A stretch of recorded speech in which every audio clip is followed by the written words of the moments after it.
Wind is coming from the southeast. Watch out for the ice on the sidewalk. South side of Victoria Avenue. The ice is real out here. Only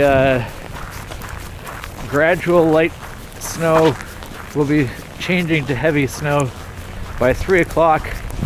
The wind is going to be ramping right up as well. This is the nice time of the day. It's only going to get a lot worse. It's going to be probably blizzard conditions by 3 to 4 p.m. I'd say.